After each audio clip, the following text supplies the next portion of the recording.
여러분, 2026년 3월 4일 대한민국 증시가 그야말로 꽁꽁 얼어붙었습니다. 많은 투자자들에게 검은 수요일로 기억될 바로 그날인데요. 오늘 이 시간에는 대체 그날 무슨 일이 있었던 건지 시장을 공포로 몰아넣었던 사건의 전말을 저와 함께 하나하나 명확하게 짚어보겠습니다. 자, 모든 비극은 바로 이 숫자에서 시작됐습니다. 마이너스 12.06%. 이게 바로 이날 코스피 지수의 최종 하락률입니다. 하루 만에 지수가 10% 넘게 그냥 증발해버린 거예요. 그야말로 기록적인 폭락이었죠. 이 숫자 하나가 당시 시장에 느꼈던 충격이 얼마나 컸는지를 압축적으로 보여주고 있습니다. 자, 그래서 오늘 이 혼란스러웠던 하루의 퍼즐을 제대로 맞추기 위해서요. 이런 순서로 그날의 기록을 차근차근 따라가 보겠습니다. 네, 그럼 본격적으로 검은 수요일이라고 불리는 그날의 기록을 한번 파헤쳐 보겠습니다. 먼저 시장이 마감하고 나서 우리 손에 쥐어진 성적표, 이 충격적인 숫자들부터 한번 확인해 보시죠. 보시면 코스피가 무려 12% 넘게 폭락하면서 심리적 지지선이었던 5,100선이 그냥 무너져 내렸습니다. 근데요, 코스닥은 하락폭이 더 컸어요. 마이너스 14%를 기록하면서 1,000선 아래로 그냥 주저앉아 버렸죠. 당연히 이런 공포 분위기 속에서 사람들은 어디로 몰릴까요? 바로 안전자산, 달러죠. 원달러 환율이 무섭게 치솟았습니다. 아니, 도대체 왜 이런 끔찍한 하루가 만들어진 걸까요? 모든 것의 시작은 저 멀리 바다 건너 중동에서 날아온 소식이었습니다. 미국과 이란이 군사적으로 충돌했다. 그리고 전 세계 석유 공급의 동맥이라고 할 수 있는 호르무즈 해협이 봉쇄될 수도 있다. 바로 이 지정학적 위기 하나가 투자자들의 심리를 한순간에 꽁꽁 얼어붙게 만든 겁니다. 자, 그럼 두 번째 파트로 넘어가서요. 이렇게 정신없는 혼란 속에서 각 투자 주체들은 과연 어떻게 움직였을지 자세히 들여다보겠습니다. 누가 팔고 또 누가 샀을까요? 여기서 아주 흥미로운 지점이 하나 발견됩니다. 바로 코스피와 코스닥, 이 두 시장의 폭락을 이끈 주체가 서로 달랐다는 점이에요. 코스피의 하락은 기관 투자자들이 주도했습니다. 리스크 관리를 위해서 기계적으로 손절 물량을 막 쏟아낸 거죠.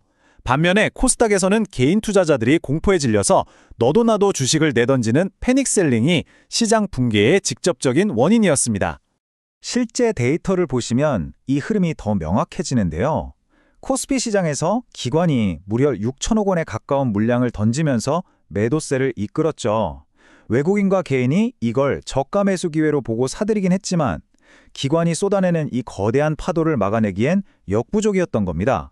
그런데 코스닥 시장은 상황이 완전히 다릅니다. 개인 투자자들이 무려 1조 2천억 원이라는 정말 사상 최대 규모의 순매도를 기록했어요. 그리고 이 어마어마한 물량의 대부분을 외국인이 그대로 다 받아냈다는 점, 이게 굉장히 이례적인 특징입니다. 이날 뉴스에서 서킷 브레이크라는 단어 정말 많이 들으셨을 텐데요. 이게 뭔가 싶으셨죠? 간단히 말해서 시장이 너무 빠르게 무너질 때 자, 잠깐만 다들 진정 좀 하고 갑시다 하면서 거래를 잠시 멈추는 일종의 안전장치라고 보시면 됩니다. 그런데 시장의 공포는 여기서 그치지 않았습니다. 마치 불난 집에 기름을 붓는 것처럼 이 패닉을 더욱 증폭시킨 결정적인 뉴스들이 연달아 터져 나왔거든요. 어떤 소식들이 있었는지 하나씩 살펴보겠습니다. 이날 시장은 딱 이 5가지 뉴스가 지배했다고 보시면 됩니다. 양시장의 서킷 브레이커가 동시에 발동되면서 공포가 극에 달했고, 유가 급등 소식은 특정 종목들의 이상 급등을 불렀죠. 시장의 버팀목이던 반도체 대장주들이 무너졌고, 원달러 환율은 17년 만에 최고치를 기록했습니다. 결국 장마감 후에 정부가 부랴부랴 긴급회의를 소집하기에 이르렀습니다. 이 폭락의 규모가 얼마나 엄청났는지 이 숫자를 보면 바로 체감이 되실 겁니다. 400조 원. 대한민국 대표주인 삼성전자와 SK하이닉스, 이 딱 2개 기업의 시가총액이 최근 단 3거래일 만에 무려 400조 원이 사라졌습니다. 한 국가의 예산에 버금가는 돈이 그야말로 증발해버린 겁니다. 자, 이렇게 시장 전체가 무너지는 와중에도 업종별로 자세히 들여다보면 희비가 엇갈렸는데요.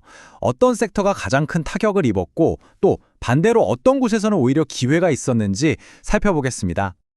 역시나 예상대로 피해는 우리 경제의 기둥인 수출 중심 대형주에 집중됐습니다. 글로벌 경기에 가장 민감한 자동차, 2차 전지, 반도체 같은 대표 업종들이 10%가 넘는 하락률을 기록하면서 그야말로 속수무책으로 무너졌습니다. 그런데 말이죠. 이런 폭락장 속에서도 추세를 거스른 곳들이 있었습니다. 호르무즈 해협 봉쇄 소식에 유가가 급등할 거라는 우려가 커지면서 석유 관련주들은 무더기로 상한가를 기록했죠. 그리고 정말 놀라운 점은 신약 개발 기업인 카나프 테라퓨틱스는 이 아수라장 속에서도 성공적으로 IPO를 마무리했다는 사실입니다. 자, 지금까지 정말 숨가쁘게 달려왔습니다. 그럼 이제 이 역사적인 하루가 우리에게 남긴 교훈은 무엇인지, 그리고 앞으로 우리는 무엇을 주의 깊게 지켜봐야 하는지 핵심 포인트를 정리해 보겠습니다. 한 전문가의 이 분석이 그날의 상황을 가장 잘 요약해 주는 것 같습니다. 기업의 실적이나 경제 지표 같은 이런 본질적인 가치보다는 전쟁이라는 외부 변수 하나가 투자자들의 심리를 완전히 지배해버린 그런 하루였습니다. 그래서 앞으로 가장 중요한 관전 포인트는 바로 2차 충격의 가능성입니다. 특히 코스닥에서 개인들이 던진 그 막대한 물량 중에는 빚을 내서 투자한 소위 비트 물량이 상당히 많을 것으로 추정되거든요. 이 물량들이 주가 하락으로 담보 가치가 부족해지면서 증권사에 의해 강제로 청산되는 반대 매매로 이어질 수가 있습니다. 이건 내 의지와는 상관없이 매도 물량이 계속 쏟아져 나오는 거라서 시장에 또 다른 하락의 도미노를 일으킬 수 있다는 점, 이걸 반드시 경계해야 합니다. 펀더멘털이 공포가 시장을 지배하기 시작했습니다. 과연 이 지정학적 불안감 속에서 우리 시장은 앞으로 어떤 길을 걷게 될까요? 당분간은 그 누구도 쉽게 예측하기 어려운 안개 속 장세가 이어질 것으로 보입니다.